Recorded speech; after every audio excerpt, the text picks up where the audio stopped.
Welcome to Conversations. I'm Muqtadar Khan, your host, and today I want to talk about Donald Trump's frustration. He is completely frustrated in the golden age of America, as he loves to call it. He's frustrated that first Iran would not surrender, would not bow down to him. He thought he would make a massive air show. Israel and Iran would bomb, kill some leaders in the beginning, and that would bring Iran down to its knees. Well, apparently that is not happening. We are now in the 18th night. Oh, well, this is the 20th day of the war is about to begin. Iran is still fighting back, still causing damage to Israel and to American allies. American fatalities, unfortunately, are also rising. America and Israel both are running out of supply. So he's totally frustrated that Iran is fighting back and has not succumbed or disappeared. He thought this would be like Venezuela, and it is not. So that itself has frustrated Donald Trump greatly because he does realize that at some point his brain dead supporters will realize that what he is doing is not America first. What he is doing is not going to help American foreign policy, American interests abroad, nor is it going to essentially improve the condition of Americans who are suffering from a crisis of affordability as well as disappearing benefits of living in the richest economy in the world, declining healthcare, declining quality of life, rising cost of living, etc., etc. So eventually, Trump supporters probably it'll take them a few years, but they'll figure it out that none of these policies have improved their condition at all. And then he realizes that it'll begin to hurt him. It could even hurt him as early as November. So he's completely frustrated that Iran has not collapsed. The second thing that he has been frustrated with is Iran's strategy of successfully blocking the Strait of Hormuz, which has spiked oil prices. They are hovering around $100, and there is a decline in supply. All the rich countries had to essentially release their strategic reserves into the market. $400 million of strategic reserve, barrels have been released. Of that, 40% by the United States, in order to ensure that the price of gas doesn't hit $120 because of lack of supply from the Gulf.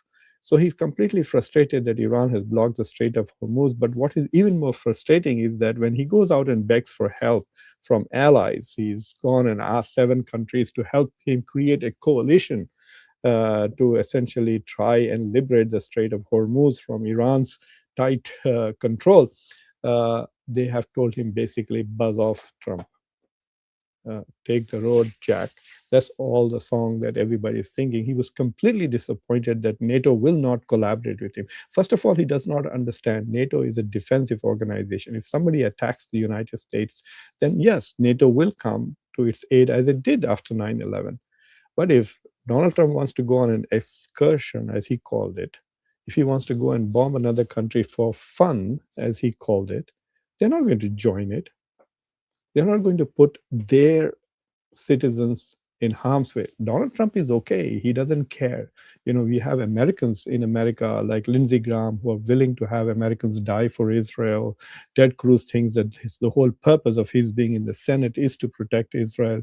Schumer, the Democrat, thinks that his main job is to ensure that the left is pro-Israel. So yes, Americans are stupid enough to be fighting and dying for Israel and spending billions and billions of dollars to establish Israeli hegemony in the Middle East. This is part of their religion of some Americans. This is what they're doing. I mean, Americans, when they act in support of Israel, they act like the Taliban, completely irrational and completely motivated by whatever their interpretation of their religion is, but not Europeans. So when the Europeans and the Japanese and the South Koreans and the Chinese simply refuse to help Donald Trump with straight up, he's completely frustrated. And you can see he's frustrated in the way he is reacting in a childlike fashion. Oh, I really didn't need them help. And we are the most powerful country. Well, if you're the most powerful country, why did you go around begging for help?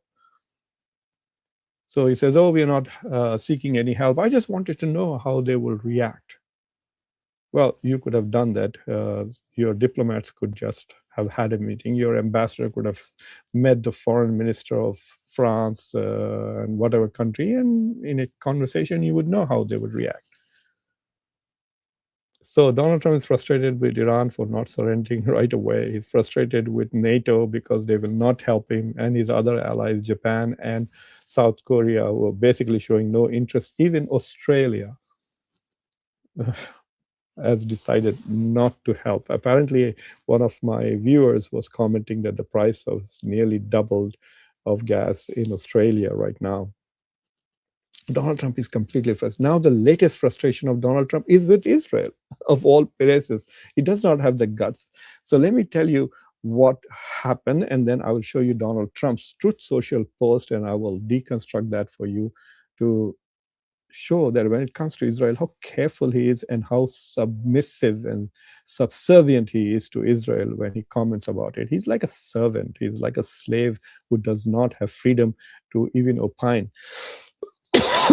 So Israel attacked a very important oil field called South Pars.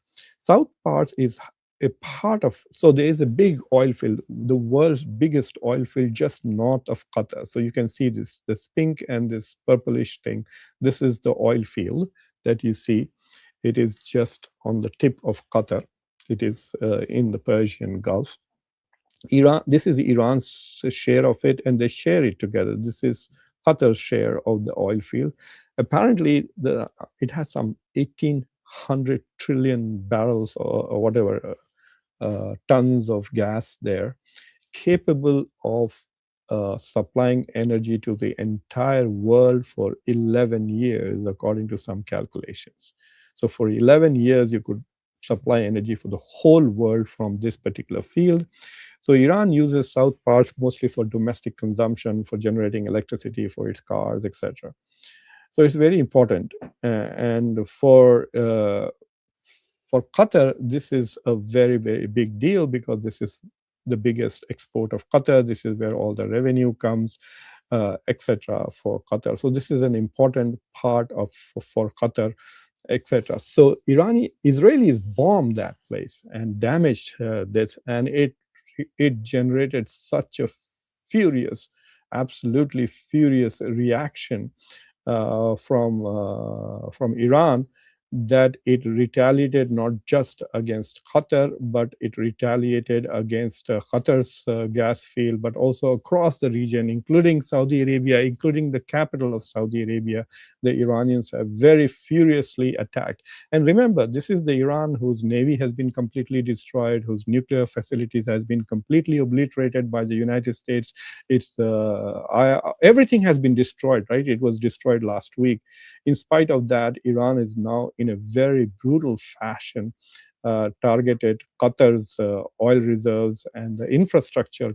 It's a place called Ras Laffan in Qatar. It has two refineries, etc. It is from where this Ras Laffan is the main center of Qatari exports. Nearly 20 to 25% of the world's gas comes from Ras Laffan in Qatar. And and the Iranians have lashed against it. So it was already closed from the 1st of March, I think, but now the infrastructure itself is destroyed and it will take a while for it to come back, and which means that the prices of natural gas will remain high up. They went up by 40 to 50%, will remain up there until this place is completely resolved, is able to load, and then that gas can then flow out through the Strait of Hormuz. So Iran basically has really frustrated Donald Trump, who thought he would just go destroy this weak Iran. He must have been listening not to his own. He's not listening to American intelligence agencies because they're not telling him what he wants to listen. He's listening to Israelis and Netanyahu, who's telling him whatever he wants, and he's doing whatever Netanyahu wants him to do. So, in frustration, Donald Trump then posted this tweet, and I want to read it out to you guys just to show what a kind of mindset. So, first of all, this tweet itself shows how frustrated Donald Trump is, but how careful he is. The first thing he says, Israel, out of anger for what has taken place in the Middle East, like lashed out, has violently lashed out at major facility known as South Pars gas field in Iraq. What has happened in the Middle East is Israel and America have attacked Iran and started a war they are unable to finish. So is Israel doing this out of frustration, or is it Israel's strategy to destroy Iran? That is what it is doing. And he says a relatively small section of the whole has been hit. Oh, just Israel went and just pinched Iran, as if these are nursery kids. A relatively small section of the whole has been hit. United States knew nothing about this particular attack. We are so dumb, we are stupid, we have no intelligence, we have no intelligence agencies. And even though there is 18 intelligence agencies from CIA to DIA, we spend hundreds of billions of dollars. I don't bother to listen to them. In fact, the White House said that Donald Trump has not met with his former National Counterterrorism Center's director, Joe Kent, for months. So apparently Donald Trump doesn't even listen to his intelligence. That's why he didn't know. The United States knew nothing about this particular attack, and the country of Qatar was in no way, shape, or form involved with it, nor did it have any idea that it was going to happen. Of course, the Qataris have no intelligence, naturally, otherwise they wouldn't have become a major partner of US and Israel in this whole business. There's a massive American base in Qatar. But anyway, apparently it is innocent in all of this. And then he says, unfortunately, Iran did not know this. Iran did not know what? That Qatar and the United States were not involved. Iran said from the very beginning that if you attack us, we will attack all your assets and your allies in the region. Did you not know that? Perhaps you didn't meet Tulsi Gabbard either. And of course, Marco Rubio and all, they will tell you what Israel wants you to say. If you packed your entire bloody administration with pro-Israelis who act as if they are Israel's agents rather than American citizens. Go and look at the interview that Mike Huckabee gave, and you did not even fire him. In fact, Mike Huckabee starts some of his speeches by saying, you might think I'm Israel's ambassador to America, and forget that I'm America's ambassador to Israel, because he knows that what he's doing is as if he's speaking for Israel and advocating for Israel rather than the United States. So if you pack your administration with like that, people who do not know what is in America's interest and who only know and care about Israel's interest, this is what is going to happen. Come to me, call me, I will tell you. If you can listen for 20 minutes, I will fix it for you. I will tell you what is America's first interest in the Middle East. You probably never even imagined it. And unfortunately, Iran did not know this. This is kind of one of those stupidest things. Then he goes on to say, and unjustifiably and unfairly attacked a portion of Qatar's LNG gas facility. No more attacks will be made by Israel. Really? Israel might just do this just to prove to the rest of the world that nobody listens to Donald Trump. By now, Donald Trump should have realized that he can America is a powerful country, and he has control of the American military and its economy, and he can try to bully the countries. But people are beginning to push back. I mean, look at the way Canada has reacted to the United States. It did not bow. Trump thought he would bow. Even Trump has stopped talking about Canada as the 51st state because he's realized that, oh my God, Canada is building an alternative Western alliance without the United States. We'll see. No more attacks will be made by Israel pertaining to this extremely important and valuable South Pars field unless Iran wisely decides to attack a very innocent, in this case, Qatar, in which instance the United States of America, with or without the help or consent of Israel, with or without consent. So are you going to seek consent of Israel, Mr. Donald Trump? Will you send a memo to your boss and request permission to act? He's saying that even if Israel doesn't give me permission, I will attack Iran. Really? I mean, how dumb does he think the MAGA people are? He must be thinking that his entire support base is mentally retarded to believe this bullshit of his. I find it absolutely fascinating. I do not want to authorize this level of violence and destruction because the long-term implication that it will have on the future of Iran. But if Qatar's LNG is again attacked, I will not hesitate to do so. Thank you for your attention in this matter. Look, You have already attacked with everything. What's left? Dropping nuclear weapons on Iran? Are you going to do that? Unimagined extension. First of all, we don't need to.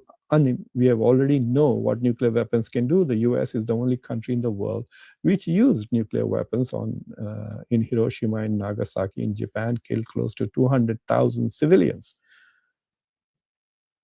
We know, so we can imagine even what a nuclear weapon can do. So there's no such thing as unimagined power, etc. Rubbish. All of this shows that he's absolutely frustrated and unable. Donald Trump is completely frustrated and unable to control the war that he started. Donald Trump does not have the power to control Israel, but the American president has. An American president can simply tell Israel, you cannot do this. If you do this, we will sanction you. We will cut off military aid to you. We will isolate you internationally. And we will come after your nuclear weapons the way we have gone after Iran's nuclear weapons. We can make Israel a pariah state like this. In fact, if the world knows that America is not standing with Israel, it will be done. That's enough. So the American president has a lot of power when it comes to Israel. It's a different thing that they do not use it because they are so dependent on what? It is on the Israeli lobby, as Joe Kent said, taking millions and millions, hundreds of millions of dollars for elections. Look at the election that we had day before yesterday in Chicago. The Israeli lobby, the AIPAC, is bragging that it won. Two of his candidates won, and two of those who were opposed to it defeated. Go and look at AIPAC's tweet. And then to say that if you say that such a thing as an Israeli lobby, you're anti-Semitic or whatever, that word has lost its meaning completely. I mean, today, if you oppose a genocide, you become anti-Semitic, which means being non-anti-Semitic means being okay with a genocide and a war of aggression. And this war of Iran was initiated when a negotiated deal was about to happen. This is a war entirely of choice. I can understand why Israel did it. It is now going to establish at the end of this war a complete hegemony. Netanyahu will say jump, and all the Arab countries in the middle will say how high. Maybe they'll first jump and then say, is that okay, or should we jump higher? And they realize now that America, for whom they spend billions of dollars sucking up to America and trying to get American aid and American security, is not there to protect you. None of these countries have seen the US military in action trying to protect them from Iran. The only place where Americans are there and trying to protect is Israel. What is also interesting is that it's only in the context of Qatar, which gave Donald Trump a jet of what, $500 million worth of jet for him, and then also promised to invest $2 trillion. I don't think they're going to invest anything. They'll have to invest all of that in their own countries to try and get back to the place they are. They're not going to be the same. One more thing that is going to happen at the end of this war is most countries. In fact, I had a very interesting conversation yesterday with a former Indian ambassador to Saudi Arabia and Yemen. Most countries who are today buying oil from the Gulf are going to diversify. They're going to reduce their dependence on oil that goes through the Strait of Hormuz. These Arab countries may have to spend billions of dollars developing pipelines to bypass the Strait of Hormuz. That is going to take years, and there's going to take a huge amount of investments. So these Arab countries, the so-called Abraham Accord countries, it was supposed to bring them security and prosperity. It has just brought war and destruction to them. Are going to come out the biggest losers at the end of this war. Anyway, but the most fun part for me is that Donald Trump is totally frustrated. He's America first. He had even forgotten what he wanted to do. He was going to bring manufacturing jobs to the United States. Does he even remember that? That he was going to bring manufacturing jobs. What happened to that? That is over. In fact, the Supreme Court has ended the biggest and the most important pillar of his foreign policy, which is tariffs. Notice how he now does not talk about tariffs. It's gone. He's not threatening NATO countries by saying, I will increase the tariff by 5%, 10% if you don't support me in the Strait of Hormuz, because he can't use that weapon anymore. The State Department has neutered him. The Supreme Court has completely neutered him on this issue. And now he has this 301 that he's using. He can use it only for 150 days. We will see what happens going forward. It's a different thing that he might still bully countries and try to force them into getting agreements and get those tariffs via agreement. But even those countries are visiting, like India did not sign up, and India has decided to delay the signing of the agreement. So India is going to escape. But the other countries that have signed up, they must be revisiting these contracts with the United States. Donald Trump's foreign policy is now in shambles. He's taken a very powerful country and made a mockery of it. Donald Trump has become the laughing stock of the world. I was watching, and people are having a lot of fun at his expense. I was watching an AI-generated movie in which Donald Trump is calling leader after leader at the behest of Netanyahu, who is ordering him, now call Zelensky, now call this fellow, now call that fellow. And Trump is calling them and asking them for help with the Strait of Hormuz. Notice he has never asked Israel to help him with the Strait of Hormuz. But and everyone is saying no and laughing, and the clincher is with Zelensky, who says, oh, Mr. President, now I hold all the cards and you have no cards, and ends the show with a laugh. So Donald Trump has becoming the laughing stock of the world. But the MAGA crowd are still supporting him. It's unbelievable how stupid they are. He promised them no more wars. They still support him. He promised repeatedly that he would release the Epstein files. He did not release. He's still hiding much of it.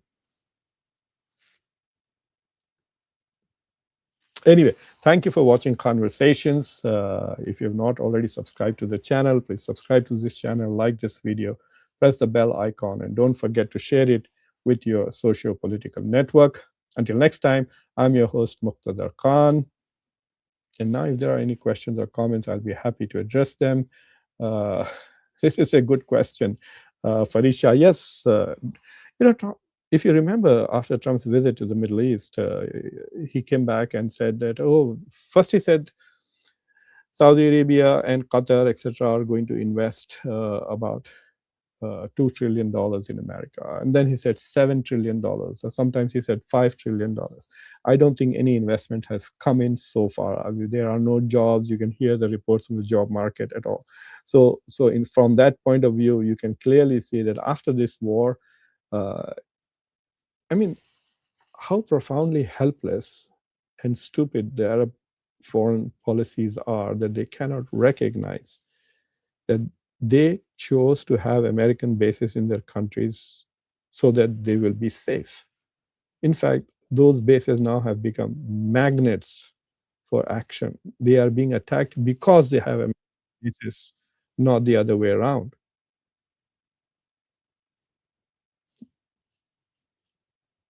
Even after this war, I bet you those bases will remain, and they'll keep sucking up to America, because they are not vital societies. They can't do anything for themselves. They just have oil that is being dug out by foreign companies and selling, and they're just enjoying life based on the money that they get from selling these things. There's nothing else comes out of these countries. They are rent collectors who are paying to the mafia don for protection. That's how you should understand this whole relationship. And unfortunately for them, there are two bosses now, and they have to pay both the bosses. Ravinder, Sat Sri Akal to you too. Where are you from?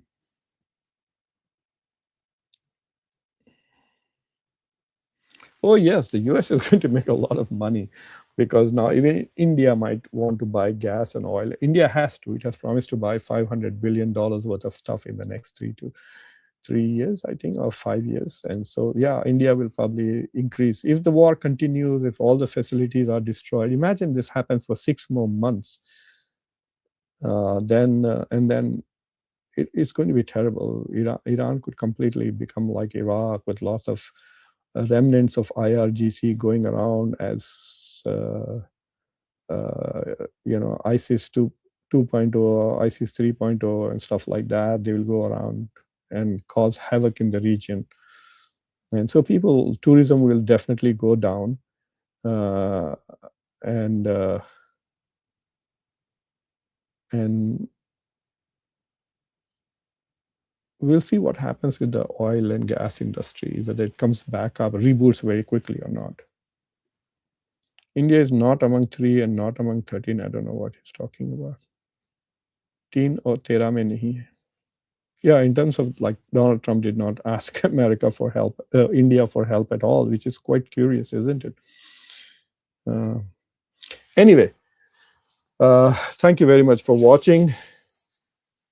And I will keep coming back again in the evening tonight, and I'll do an analysis of the state of the war in Hindi and Urdu. And so please come back to watch. There are some other developments in India, and also I want to cover the election results in Chicago, which has some interesting implications for domestic politics in the US as well as for India indirectly. So we'll talk about that. Take care. Bye.